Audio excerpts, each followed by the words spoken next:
swaying of the rice stalks amidst the rice fields beckons dreams to sprout and to soar high like birds conquering the sky. It was in June of 1967 when Pavia Barrio High School first opened its door to welcome high school learners under the supervision of the district supervisor, Mr. Chodolfo Magbanwa.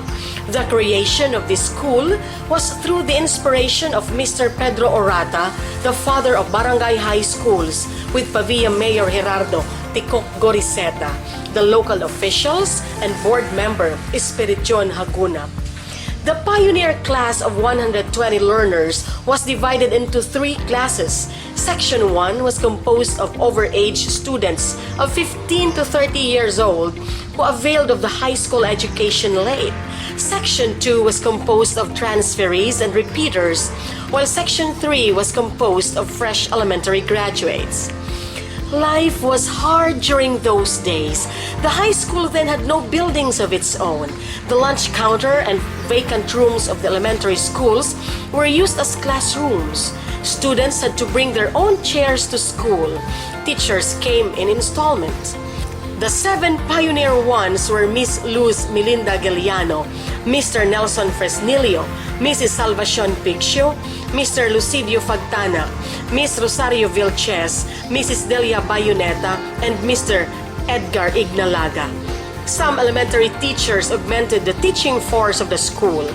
They were Mrs. Sancha Jurilia, Miss Esther Damasco, and Miss Rosalia Tomas. That time, the boys went to school in shorts, sometimes straight from the farm. They came to school on barefoot. On its second year of operation in 1968, classes were transferred to the dilapidated buildings exactly where Pavia National High School now stands. More teachers were taken in to meet the growing population of students. Even with meager resources and lack of facilities, the students proved supremacy in academics and sports activities, scouting, and all other co-curricular events. The second district supervisor who managed the school was Mr. Hermigildo Fresnilio. During the pioneers' 4th year, only 2 sections were left. That year, the school had its first JS prom at the school quadrangle.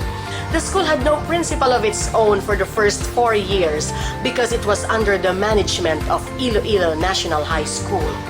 Despite the persisting problems of lack of facilities and equipment, the school produced competent students. The batch had the semi-finalists of the 10 outstanding secondary school students in the region.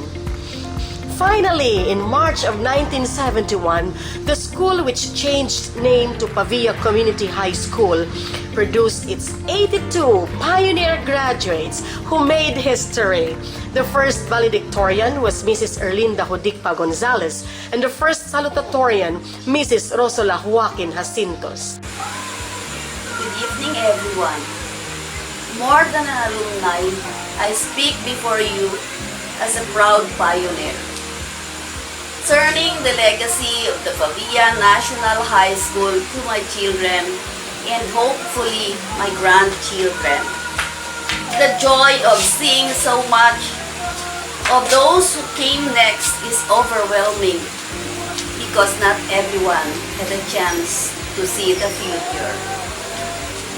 Just like all things getting into a start, we had our own share of faith.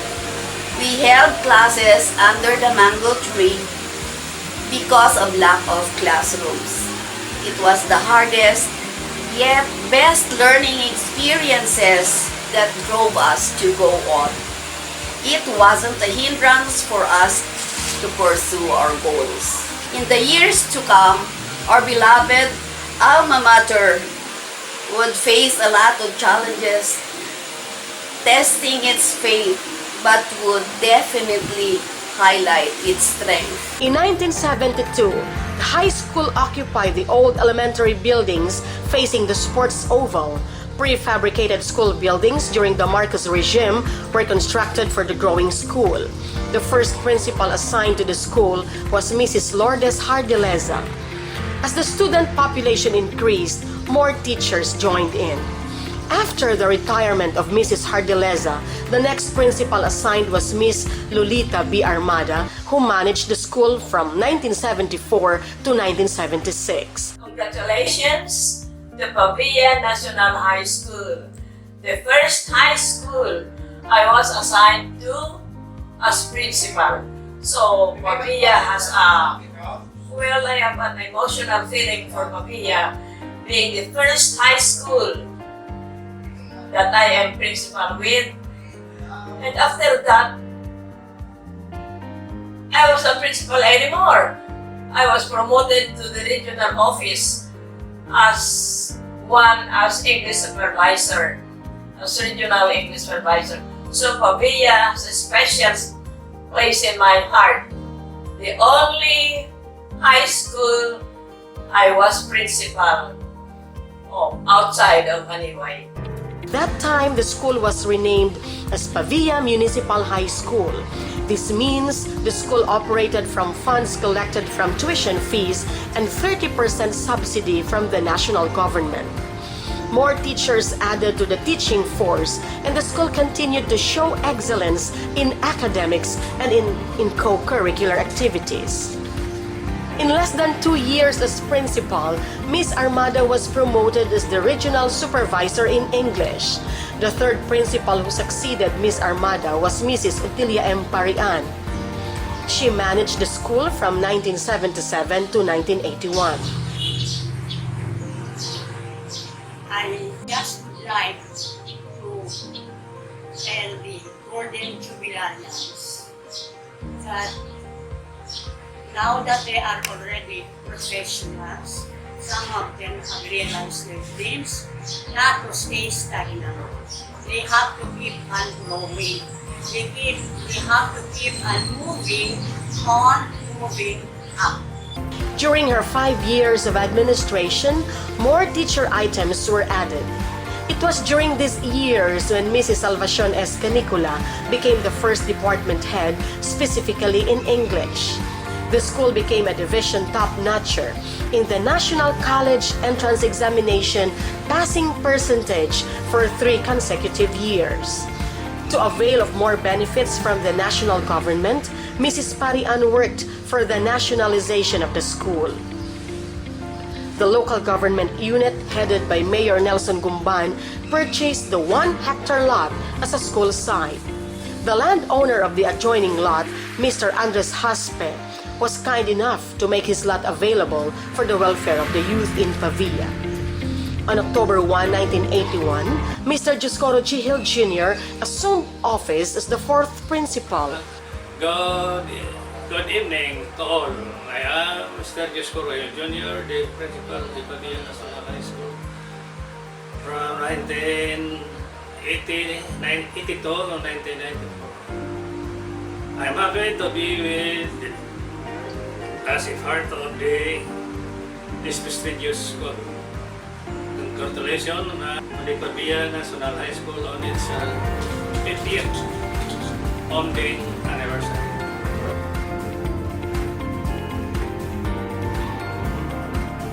During his term, the nationalization of the school processed by Mrs. Parian was realized.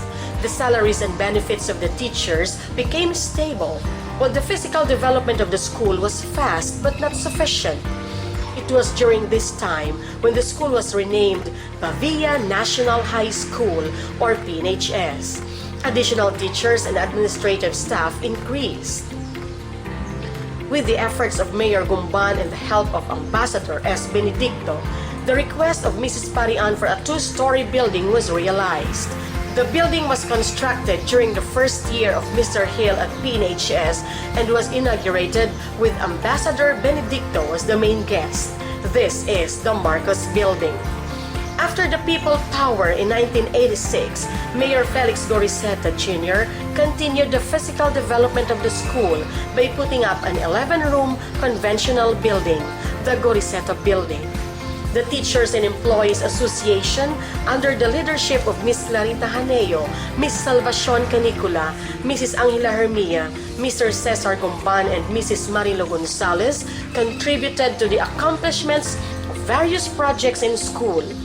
Likewise, the PTA, led by its president, Mr. Milicio Sotomil, played part in the support of the school's advocacies.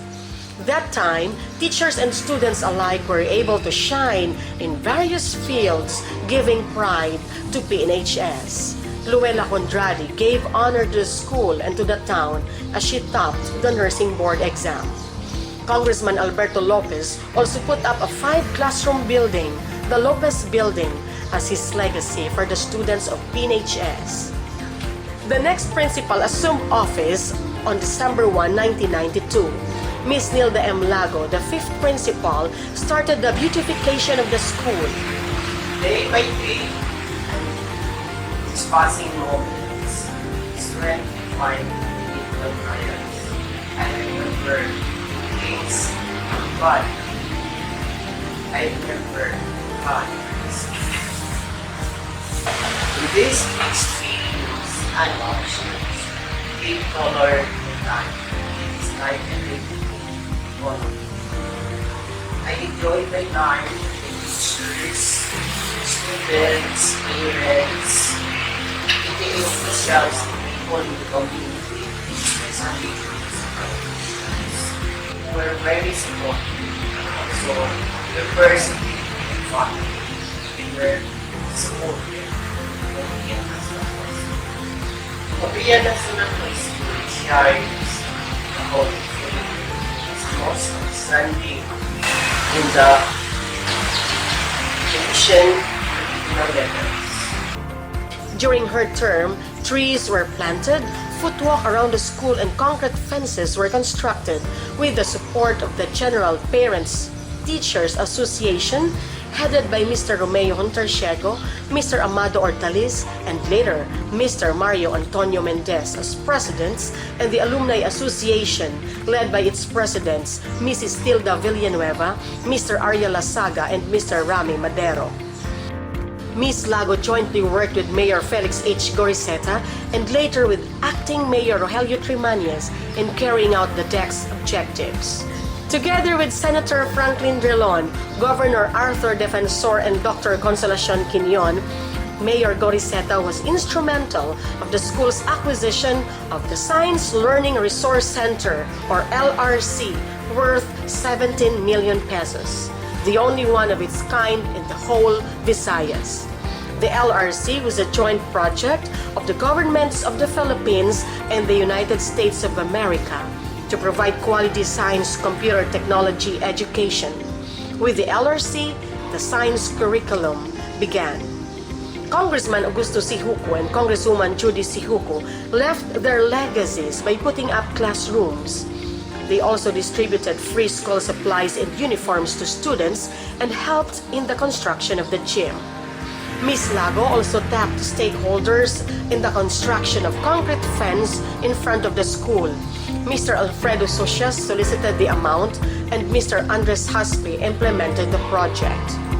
Later, the cementing of the driveway from the entrance to the front of the LRC was materialized with the help of Mayor Goriseta. The cement flooring of the gym, the grandstand, numerous classrooms, and the home economics building, complete with furnishings, were built during the incumbency of Mayor Arcadio H. Goriseta. The Bulig sa Pagtuon program also started, and free school supplies from the LGU were enjoyed by students. With those improvements, good academic performance of the school followed. It was recognized by the division office as the most outstanding school for several times. Several teachers were also recognized as outstanding in the division. Many teachers got promoted. With quality training of their teachers, students joined and emerged winners in regional and national contests. Upon the retirement of Miss Lago, Mrs. Eunice J. Simba became the 6th principal in January 2008. Hello everyone, my warm greetings to the faculty and staff, students, as well as the alumni of Pavia National High School in your celebration of the 50th founding anniversary of the school.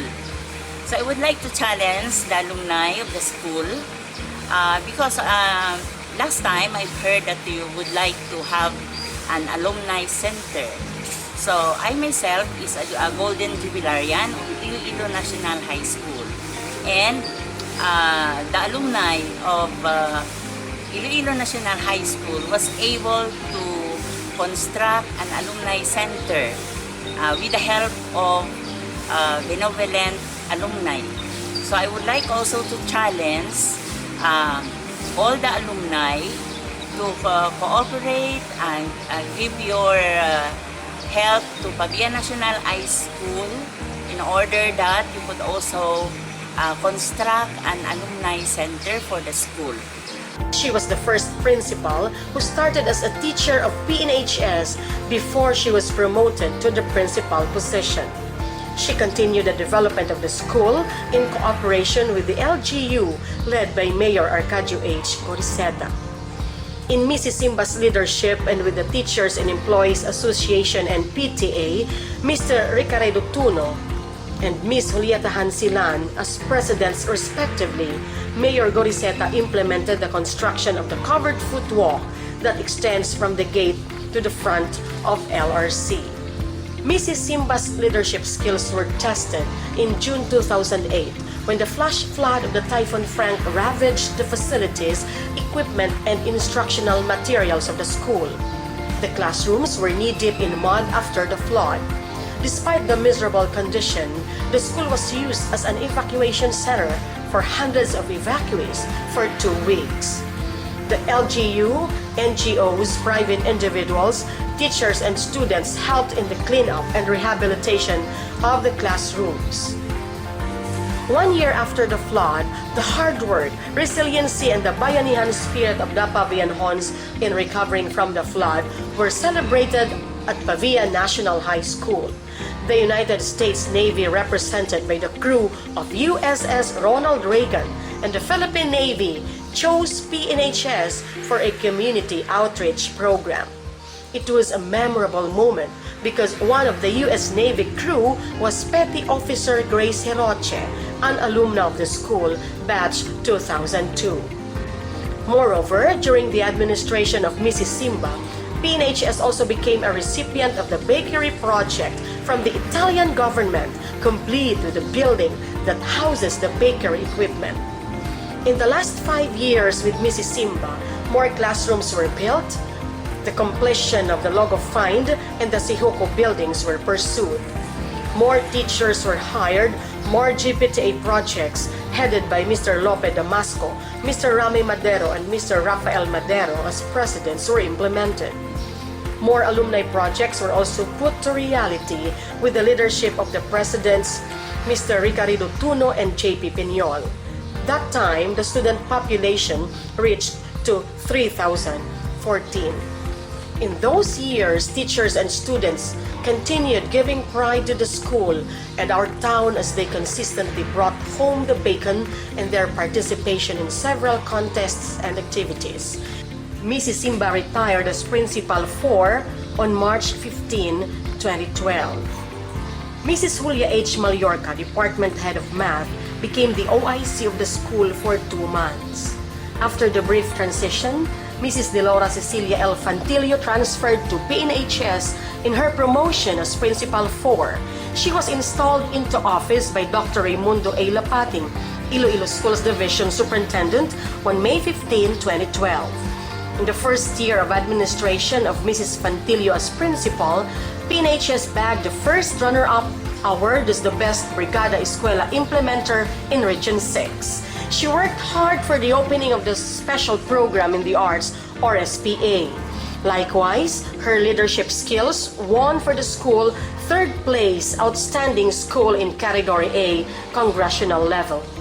The following school year, 2013-2014, proved the fruition and unity of the school. The most coveted award is the Best Regional and National Brigada Implementer in the country was finally grabbed by PNHS. The school maintained 3rd place, Outstanding School Category A in the congressional level. The school publications, Pavia Gazette and Ang Biyaya, also won in several pages during the National Schools Press Conference. Getting renowned far and wide, the school continued attracting several enrollees. As thousands of learners flocked to school, problems on infrastructure likewise became the center of concern of the administration. However, the problem was solved with the help of Congressman Arcadio H. Goriseta when the 3-classroom Drilon building and the DepEd 2-story 4-classroom building were constructed.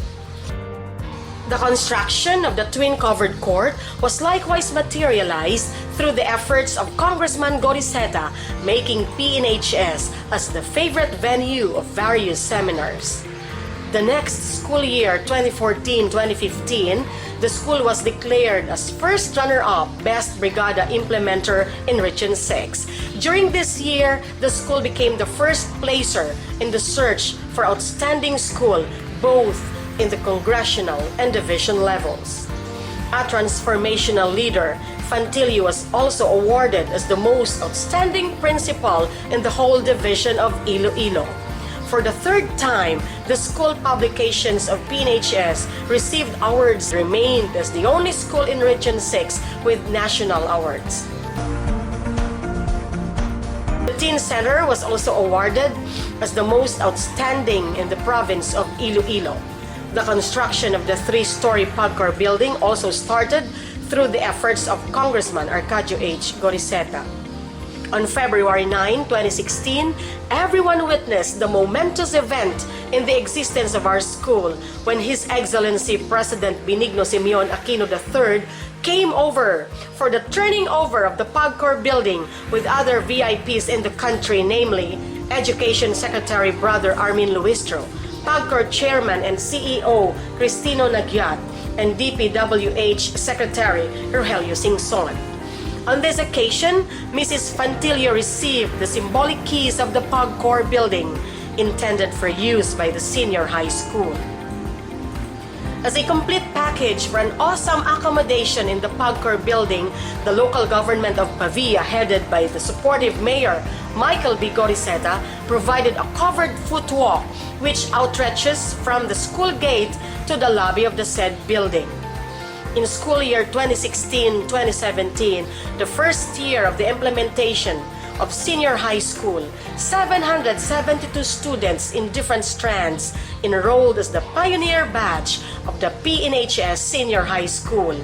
Mrs. Gisette Vidiot takes charge of this department as the assistant principal. Mrs. Julia Mallorca and Dr. Maristela Ilumba were also promoted as the new assistant principals to assist Mrs. Fantilio in the management of the junior high school. More pieces of equipment, learning facilities, and materials in the junior and senior high were provided by the LGU with the active leadership of Mayor Michael B. Goriseta. Likewise, with the full support of Mr. Rami Madero, Mr. Rafael Madero, and Mr. Richard Coloso as PTA presidents, Ms. Flor Hubag and Ms. Betty Solacito, presidents of the Alumni Association, and Mr. Maximo Montero, teachers and employees president, Pavia National High School has gone far beyond anyone has imagined. Some teachers have become division and regional trainers in their major fields of specialization. They too, as well as students, kept on bagging regional and national awards, the proof of the school's excellence in academics and co-curricular activities. PNHS and Pavia rejoiced when Mr. J.P. Piñol was appointed as the Assistant Secretary of the National Youth Commission. From 120 students in 1971, the recent number of students now reached 4,668, served by 167 teachers and staff. Now, everyone who sees the dramatic transformation of PNHS can't help but be awed to see that it's soaring high. It's now one of the best in the country in terms of quality education, transformational leadership, and physical attributes. Thanks to the empowered principals, dedicated teachers, supportive LGU officials and public servants, understanding parents, benevolent stakeholders, and amazing alumni who clasp hands in making PNHS the reservoir of skills, seedbed of values, the true haven of quality education that prepares learners for life.